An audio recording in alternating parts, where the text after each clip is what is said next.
पूरे प्रदेश में 62 साइट्स हैं यूनेस्को की वर्ल्ड लिस्ट में, और जिसमें से 18 सिर्फ मध्य प्रदेश की शामिल की गई हैं, यानी 1/4 से ज़्यादा। तो ये दिखाता है कि हमारा इतिहास और विरासत कितनी समृद्ध है। बहुत ही गर्व महसूस करता हूँ कि मैं ग्वालियर का हूँ, मध्य प्रदेश का हूँ। स्क्रीन पर आई बाड़ा, स्क्रीन पर आया तो मैंने आज तक, अब मैं रहा हूँ ग्वालियर में, लेकिन बाड़े को इतना हसीन मैंने आज तक नहीं देखा। इतना खूबसूरत लग रहा था वो, कुछ कहने के लिए। ग्वालियर चंबल संभाग की कला, संस्कृति, विरासत और हस्तशिल्प को विश्व पटल पर ले जाने शुक्रवार से ग्वालियर में 2 दिवसीय रीजनल टूरिज्म कॉन्क्लेव 2025 आयोजित हुआ। इस 2 दिवसीय रीजनल टूरिज्म कॉन्क्लेव के पहले दिन गोल्फ रिसोर्ट में पर्यटन, संस्कृति और धार्मिक न्यास एवं धर्मस्व राज्य मंत्री धर्मेंद्र सिंह लोधी ने कहा कि मध्य प्रदेश आने वाले समय में देश का पर्यटन हब बनेगा। वहीं प्रमुख सचिव पर्यटन शिवशेखर शुक्ला ने स्थानीय इन्फ्लुएंसर से चर्चा की। साथ ही उन्होंने बताया कि मध्य प्रदेश पर्यटन की दृष्टि से देश में कितना महत्वपूर्ण स्थान रखता है। इसके साथ ही उन्होंने ग्वालियर को संगीत के क्षेत्र में मिली बड़ी उपलब्धियां गिनाई। मध्य प्रदेश, जो कि देश का दिल के रूप में जाना जाता है, ये अपनी हिस्ट्री और विरासत के लिए अभूतपूर्व यहाँ पे संभावनाएं संजोए हुए है। जैसा आप देख सकते हैं, करीब 700-750 के ऊपर मॉन्यूमेंट्स हमारे संरक्षित मॉन्यूमेंट्स हैं ASI या स्टेट गवर्नमेंट द्वारा। और यूनेस्को की वर्ल्ड हेरिटेज साइट्स में मध्य प्रदेश ने पिछले 3-4 वर्षों में जो काम किया है, तो उसके कारण पूरे प्रदेश में 62 साइट्स हैं यूनेस्को की वर्ल्ड हेरिटेज लिस्ट में, और जिसमें से 18 सिर्फ मध्य प्रदेश की शामिल की गई हैं, यानी 1/4 से ज़्यादा। तो ये दिखाता है कि हमारा इतिहास और विरासत कितनी समृद्ध है, और इसमें लगातार आगे भी काम चल रहा है। ग्वालियर को यूनेस्को ने सांगीतिक दृष्टि से बेहतर उसका देखते हुए क्रिएटिव सिटी ऑफ म्यूजिक के रूप में इसको डिक्लेयर किया, और ऐसे पूरे विश्व में 54 शहर हैं, उनमें से ये शहर भी ग्वालियर शामिल हुआ, जो यहाँ की बहुत पारंपरिक ध्रुपद और गायन शैली के लिए जाना जाता है, तानसेन के लिए जाना जाता है, बैजू बावरा के लिए जाना जाता है।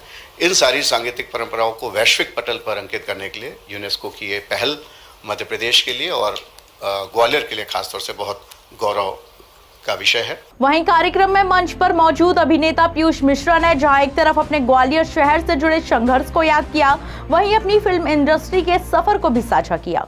मैं यहीं पैदा हुआ, यहीं रहकर मैंने एक फिल्म देखी थी बचपन में, 74 या 75 में, अपने पिताजी के साथ। वो थी अमिताभ बच्चन साहब की दीवार।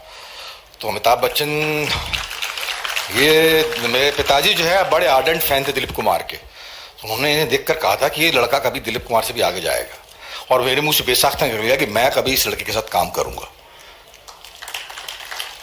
मेरे पिताजी ने कहा कि ये तुम क्या बोल रहे हो, तुम्हारा नाम पीयूष मिश्रा है, उनका नाम अमिताभ बच्चन है, और तुम यहाँ पर हो ग्वालियर में, वो बॉम्बे में है। मैंने कहा मैं इसको संभव करके दिखाऊंगा, मैं एक दिन इनके साथ काम करूंगा। और 2015 में मैंने पिंक की उनके साथ काम किया।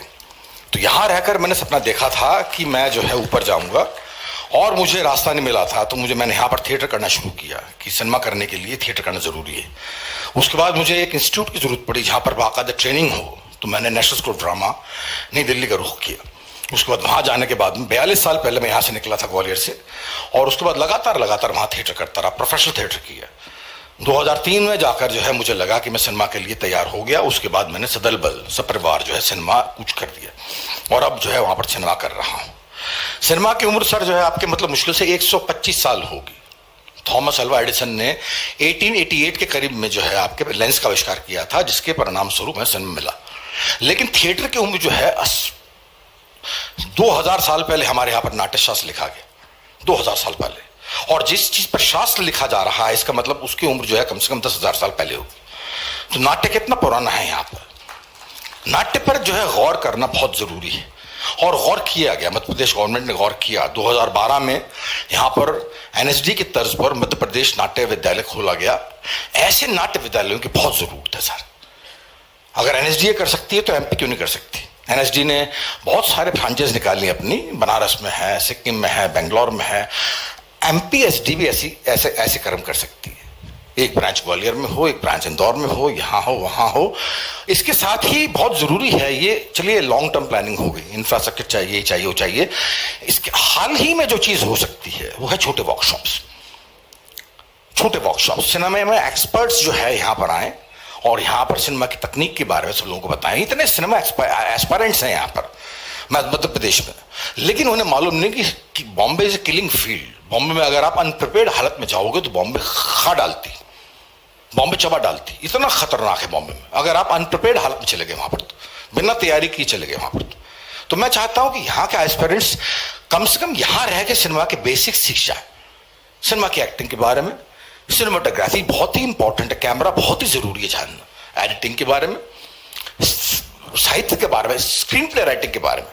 बड़े बड़े साहित्यकार जो है स्क्रीन प्ले नहीं लिख पाते, उसके लिए वो अलग ही विधा है, अलग ही स्टाइल है, अलग ही तरीका है। तो उसके लिए जो है यहां पर एक ट्रेनिंग की जरूरत बहुत जरूरी है। अगर ट्रेनिंग हो जाए और बुनियादी तौर पर लोग बाग तैयार हो जाए इस चीज के लिए कि वहां सिनेमा जा सकें, तो मेरे ख्याल से बहुत ही बढ़िया होगा। बाकी इस फिल्म नीति का तो फिल्म उद्योग में बहुत स्वागत है, वहां पर बहुत कोलाहल है, बहुत हर्षोल्लास है कि जो है मतलब मध्य प्रदेश ने इतनी बड़ी पहल की, और पिछले 5 साल में जो कुछ भी मध्य प्रदेश में हुआ है शूटिंग के तौर पर वो तारीफ के काबिल है। अनाप शनाप फिल्में शूट की गई, हमें बहुत अच्छा लगा। मध्य प्रदेश और बाकी प्रदेशों से बहुत शांत है, अपेक्षाकृत शांत, फ्रेंडली शूटिंग फ्रेंडली हो जाए एक बार की। मैंने एक फिल्म की थी 2012 में, रिवॉल्वर रानी, उसकी जो है कंगना रनौत साहब साहिबा थी उसमें, उसके डायरेक्टर कबीर से मैंने पूछा था कि तू यहाँ कहाँ शूट करेगा? किले पे। उन्होंने कहा किले पर तो हर बंदा शूट करता है पीयूष भाई, I want to explore Gwalior.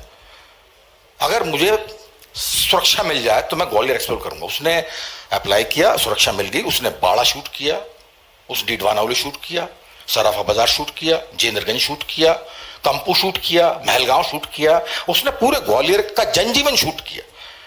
यहां पर अब इस जनजीवन में कोई जलप्रपात नहीं था, कोई वन नहीं था, कोई पहाड़ नहीं था, लेकिन ये भी एक लोकेशन। और जब वो स्क्रीन पर आई, बाड़ा जी स्क्रीन पर आया, तो मैंने आज तक, अब मैं रहा हूं ग्वालियर में, लेकिन बाड़े को इतना हसीन मैंने आज तक नहीं देखा, इतना खूबसूरत लग रहा था वो, कुछ कहने के। तो मेरी यही अपील है, और जितने नौजवान हैं जो सिनेमा करना चाहते हैं उनसे मेरी यही अपील है कि भाई अगर मेरे जैसा बंदा जो है आज से 42 साल पहले ये सपना देख सकता है कि मैं कभी अमिताभ बच्चन के साथ काम करूंगा और वो सपना सार्थक भी हो सकता है, तो आप क्यों नहीं कर सकते? सपने देखना कोई बुरी बात नहीं है, लेकिन बिला वजह सपने देखते चले जाना खासी बुरी बात है। सपने देखने के पीछे वजह होनी चाहिए, सपने साकार करने की ताकत होनी चाहिए। लगातार भिड़े रहिए आप। प्रदेश शासन मेरे ख्याल से आपके पास में सिनेमा लाने की कोशिश कर रहा है, इंस्टीट्यूट खुल रहे हैं। जितनी बातें मैं बोल रहा हूं उसमें से अधिकतर बातों की पहल की जा चुकी है, कल मुझे मालूम पड़ा।